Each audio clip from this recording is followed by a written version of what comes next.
Hi, with Julian on the brown note for the first time in a very long time due to a family emergency, pretty much ending my year in a heartbeat. So I'm just going through some of the movies I watched over the Christmas period to get them out of the way. And this one's Rebel Moon, which is something that falls very much into the most annoying naming structure that modern directors seem to want to do.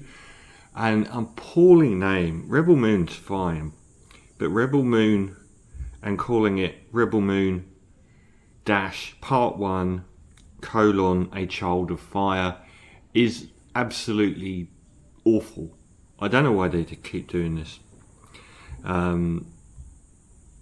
So Zack Snyder has, alongside, I would say the most annoying fan bases for any directors are number one, James Cameron, number two, Christopher Nolan, and number three, Zack Snyder. People that will continually hammer you over the head saying that something that is actually terrible is fantastic no matter what. The worst fanboys online, they're always boys. Tenet would be a good example. I mean, Oppenheimer's a masterpiece. It was my film of the year. Tenet was garbage, and they spent the whole year telling you just don't get it, man. But anyway, Zack Snyder's doesn't have what Cameron and Nolan have, which is a superb filmography. Most of his films have been terrible. The two standouts for me are two of the best comic book adaptations ever.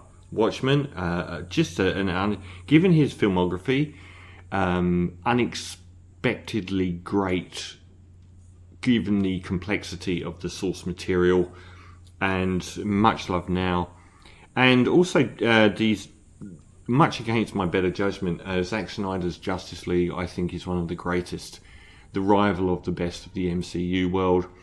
I thought it was, visually unique, even down to the aspect ratio, and I thought it was, the whole 4-hour thing was quite amazing. And Man of Steel, which got bashed a lot, has, given the appalling quality of the DC films, has actually risen to the top of those nearly, especially from the Snyder side. It wasn't great, but it's got an awful lot that was great about it. But he's done so many films that, like Sucker Punch, are just so awful. Batman vs Superman is a good example of where Snyder fanboys are awful, because it's objectively terrible, but they still rave about it.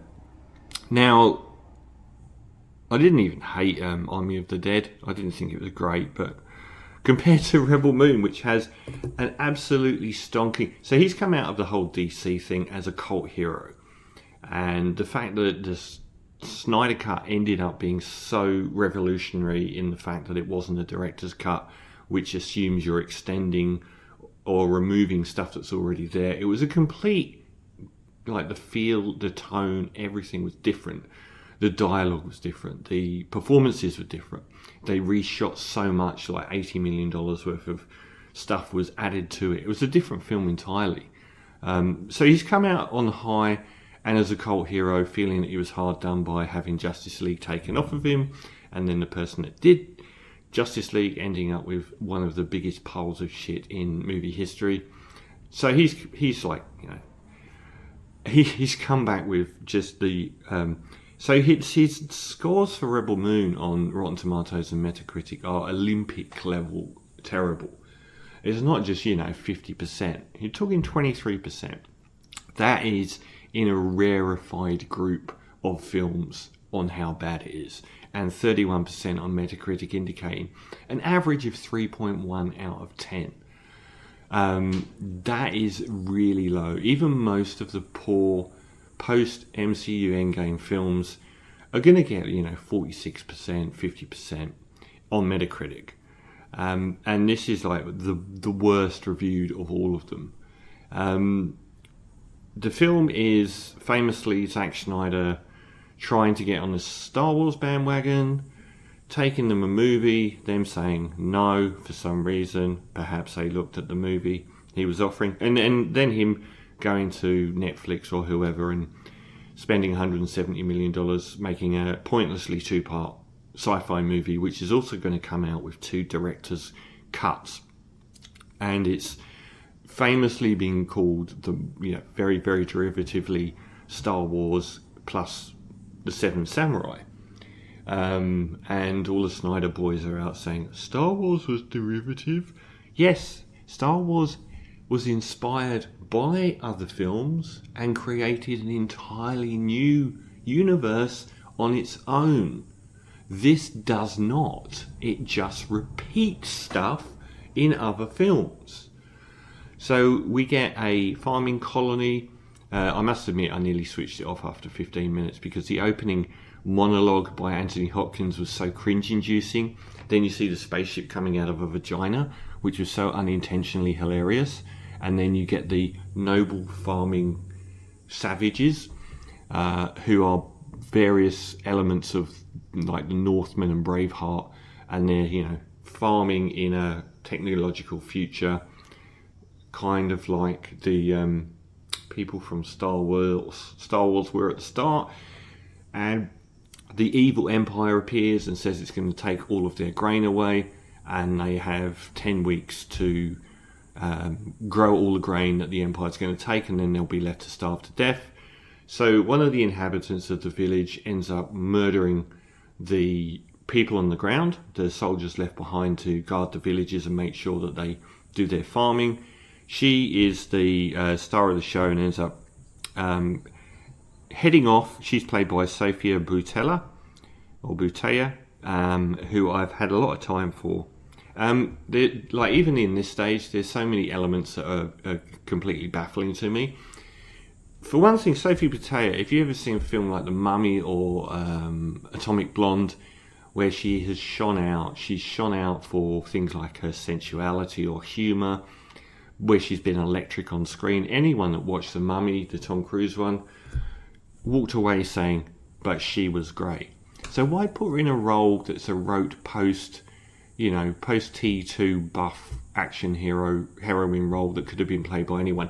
Why take an actress that has got so much that is electric about her on screen? Even in that dire Star Trek Beyond film, she stood out by miles, and just sandpaper her down into being a buff action hero. But she plays someone that was a soldier for the evil empire that's been hanging out with the villagers, and one of the villagers has been making doe eyes at her, and the two of them head off to do the 7 Samurai bit where they collect some warriors to go and fight the evil empire. And that's kind of what you're promised, is that is this movie, even though it's split into 2 parts, you're promised the denouement, which never happens, which is really aggravating. So you get some nomarch who goes with her, and they run into Charlie Hunnam, who has got better of late. He's been clunky, and then he's got gradually better and better. And he was great in The Gentleman, and he's been great in another film. I liked him in Triple Frontier. Great film, that. But here they saddle him, another pointless thing, with an Irish accent for no reason. The people are in space, but they keep saddling them with racial stereotypes here. There's a character in this film, no word of a lie, that is good at breaking horses. Have a guess what they do. They make him a bare-chested Native American in space. So he wanders around as a bare-chested Native American for the entire movie. And Anthony Hopkins does this voiceover at the start and is a robot in the film that does nothing for the entire film, who I assume that Zack Snyder cast as a robot just to do that opening monologue. But that opening was quite tough to get through. There's a director's cut coming out of this film, which is supposed to be 4 hours long. Now, Zack Snyder has redefined what a director's cut is, and that is to not extend or cut, but to completely remake a movie. And that was incredible, but the problem they've got this time is that there isn't going to be a remake of this movie. It is literally going to be an extended film which still contains the absolutely appalling 2.5 hours of this film plus more. And given that we get to the end of the film where very little has actually occurred, it is very difficult to understand how these characters are going to be enhanced by what we're going to get added. The characters themselves are picked up in that Kurosawa manner where they'll find someone who's a drunk layabout who's also an expert warrior, and he'll join their clan, and then they'll get a group of them and they'll go back and fight the baddies at the village. But the characters are so ill-defined that they aren't different in any way and haven't grown in the audience's mind. From the first 30 seconds they're on screen, they join up for absolutely no reason at all, because they don't really seem to have any motivation to leave where they are and then go to certain death fighting for this village they don't know. They just go along. But then they don't do anything for the rest of the movie. I thought the things that stood out really well for me were the spaceships. I thought were really, really good. And there's not enough of that spaceship action in. I thought Dune, a film I rubbished, where they praised the visual design, but I thought it was really rote.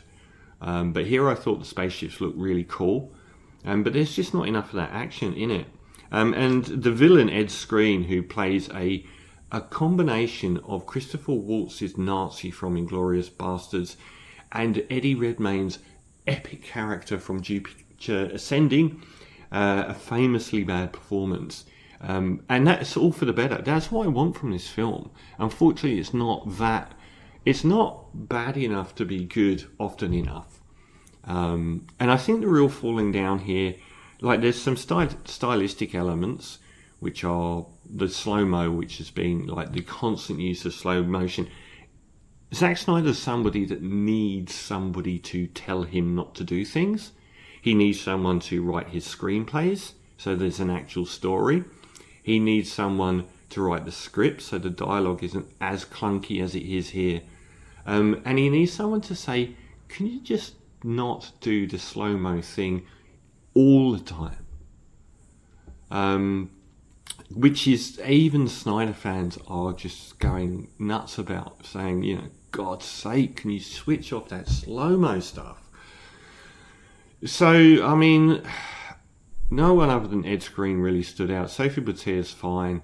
The main problem here as well, apart from what I'm going to get to, which is the derivative nature, is that nothing much happens throughout the whole film. I recently watched, and I'm going to review the new Hunger Games film. I've got nothing but praise for that director for having 1.5 films worth of material at least, and refusing to budge, shoving it all into one 3-hour movie. There is James Cameron style about half a film here, and they elongate it out to 2.5 hours and claim that there was a need for a second film. There isn't. Imagine watching Kurosawa's The Seven Samurai, and instead of getting back to the people that they're defending, which you are promised at the start, I think, a de facto contract with the viewer, the villain meets them head on at the halfway stage, and that's the end of the film. It's shortchanging everyone. There's just, given how little happens and how long it's spread over, there is no need for that second film based on what I watched. I was actually quite surprised. And the other thing is, the battle sequence at the end, which is, I thought was going to be halfway through the movie based on the progression of the story, but ends up being the end of the film, and I was actually like, you're just going to do that? It's a long-form battle sequence that is so badly directed and filmed that I couldn't understand what was happening. I didn't know where any of the characters were, what their fates were, what was going on. And spoiler alert, once it's over, the villain is dead, and they just reanimate the villain and put him straight back in the same position he was within 5 minutes. So the film ends without anything happening. So those are the things that stop it being a guilty pleasure. But it is, and you can almost play a game with it. And the most interesting thing about it is that it's the most derivative film I've ever seen. So people have talked about Star Wars being derivative, and I mentioned about how, but those films weren't anything like Star Wars. Lucas created an entirely new language of filmmaking and an entirely new universe. Just copying Star Wars by making another Star Wars film isn't doing that. So we've had Star Wars and The Seven Samurai. But there's a raft of films that this film just seems like Zack Snyder sat down and wrote down a list of his 100 favourite scenes and filmed them verbatim and said that's the story. So we've also got A Bug's Life turns up. One of the weirdest, there's this sequence which is very bad and cringe-inducing and not in any way essential to the plot, where the Native American in space tames a griffin. That is just the same as the Harry Potter sequence, merged with them doing the same with the Flappy Birds in Avatar.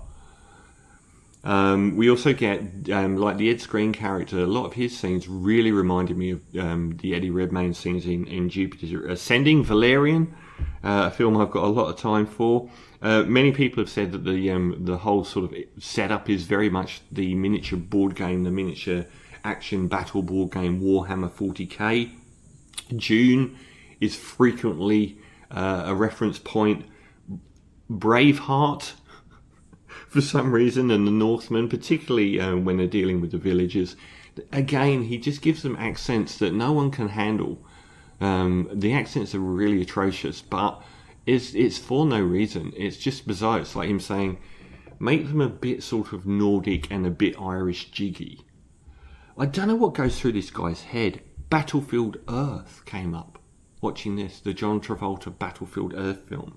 And Battle Beyond the Stars, the Roger Corman film from around 1980, took Star Wars and turned it into The Seven Samurai.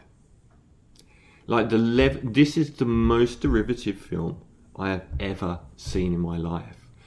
I would say by the halfway stage, I was curiously entertained by it. I was entertained by constantly trying to work out what movie I was being ripped off.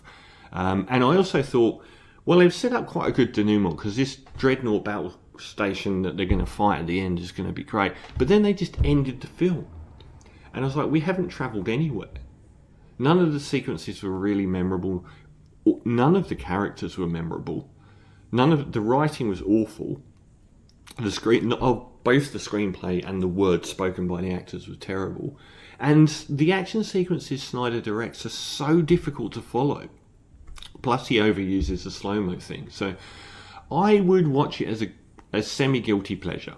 And I will watch the follow-up, I think. But that's for free. And that's for free at home.